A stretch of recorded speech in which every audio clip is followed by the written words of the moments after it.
Hi and welcome to our talk about valleys. Last year we went as a family to visit some friends in Spain. They live about an hour north of Madrid, and they took us one day up into the mountains. We drove for a few hours and we got to this tiny village that had literally about 40 people living in it.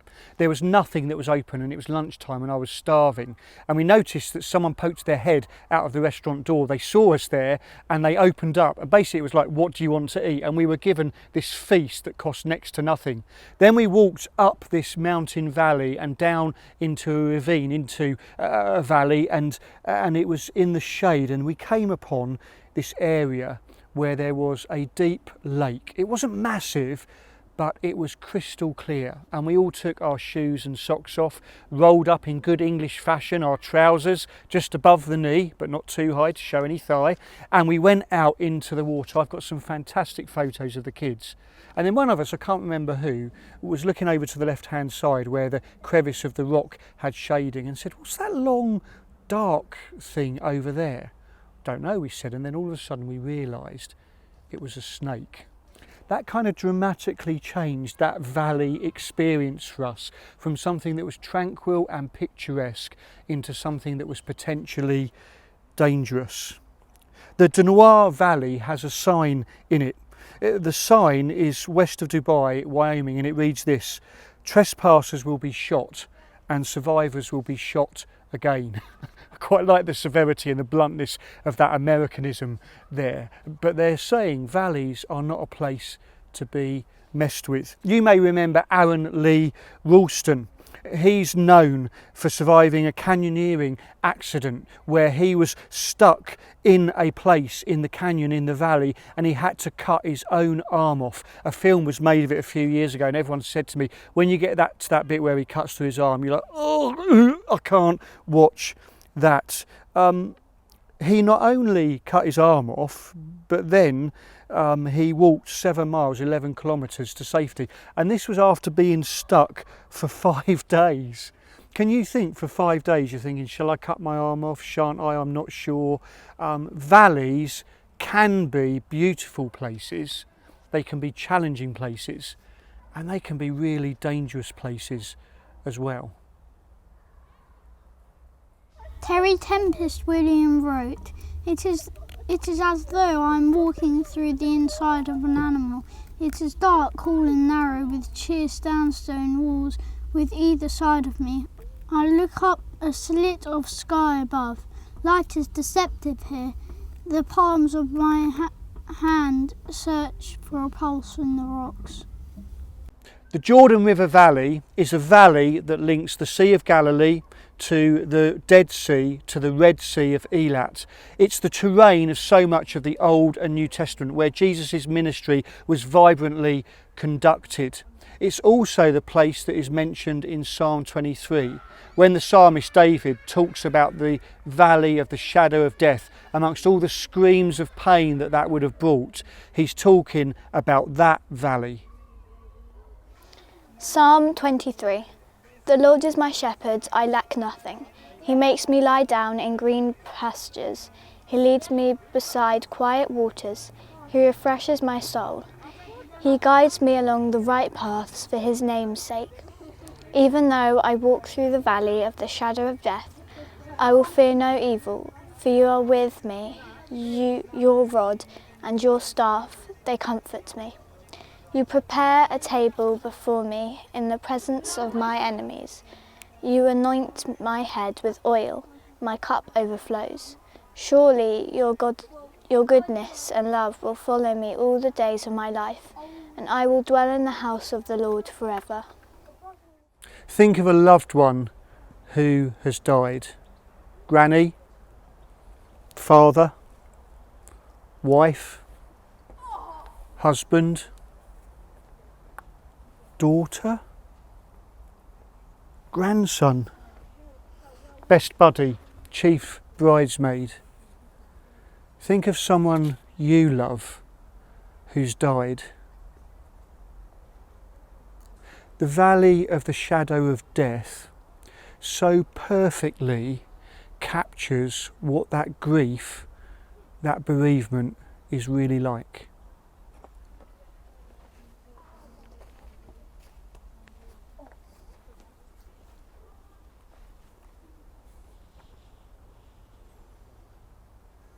The Grand Canyon is 277 miles long and 1 mile deep. The Mariana Trench in the Western Pacific is 36,000 feet deep, 7 times deeper than the Grand Canyon.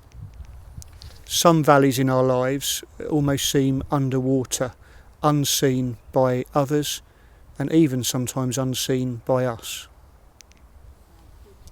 One writer said that external valleys often mirror our internal ones. That image really captured me. Bowdensea Lane talked about valleys as sacred hallways. He said canyons carry the soul into unfinished grief, into the pain we've stifled, the secrets we've hid, the depression we've feared. Deep chasms know the grinding action of stone scraped away, grain by grain over millions of years. They're conversant with dark shadows. Their deep recesses receive direct sunlight only a few minutes each day, if ever. You don't see their beauty, in fact, without the shadows. Bowdensea Lane gets personal in one of his books about his valley experiences. I was 13 when my father ended his life with 2 shots in the chest, using his 38 police special early one morning at the bank where he served as a guard. I was an only child with a mother who was falling apart at the time. Secrets had suddenly come tumbling out of my dad's past, stories of stolen money, changed identities, failed efforts at starting a new life. These were added to earlier skeletons having to do with rape, child abandonment, and botched abortion. Every family carries secrets, some known, some unknown. Some we unravel, others we hide. At the time of my father's death, I'd had to stifle my grief for the sake of a shattered mum. It took me 20 years to even begin the work of acknowledging the loss, giving voice to the sense of betrayal that was mine. My father's abandoning me at a time when I needed him most was the worst thing that had ever happened to me. I'd been left with a mother who had no idea of how to raise a teenage son, but my delayed grieving showed me a connection now between the worst thing that has ever been done to me and the worst thing I ever did, which was to betray my wife through an affair. It was an emotional affair with another woman, a soulmate I thought who could fulfil me in ways my wife had never been able to do. I used the word affair even though it wasn't sexual because it was intense, concealed and sustained over time, stealing from my relationship with my wife. When she learned of it, it brought her incredible pain and it left me with overwhelming guilt. I'd had a part in betraying 2 marriages. I've come to see that not dealing with my father's early abandonment of me had made me able to abandon others in turn.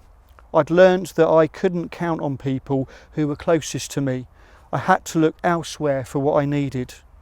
I'd also learned that living with secrets becomes addictive. Their toxic nature is to duplicate themselves. Old ones are passed on down from one generation to the next.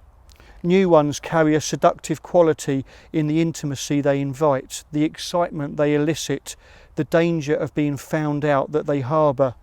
All my life I'd been tormented and energised by secrets. The dark truth of the canyon, the valley depths, says Richard Rohr, is that in our pain, if our pain isn't transformed, it will be transmitted.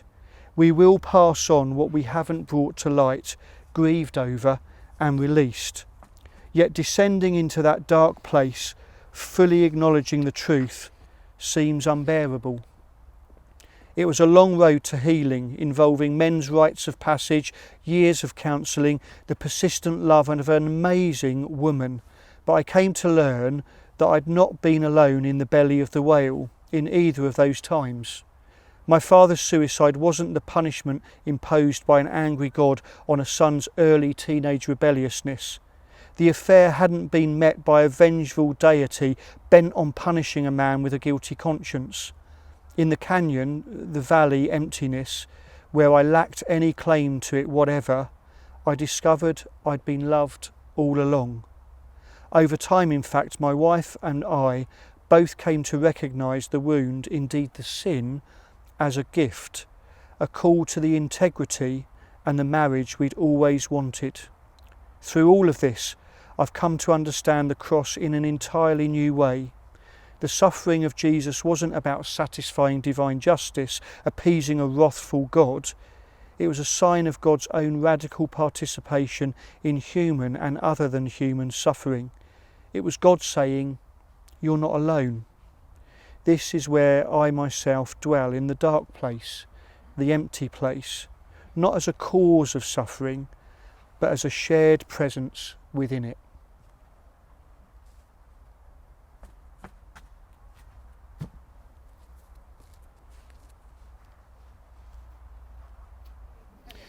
So much of Jesus' ministry, as I said earlier, took place in the Jordan River Valley, geographically, literally, but also emotionally and spiritually. Much of Jesus' ministry took place in a valley.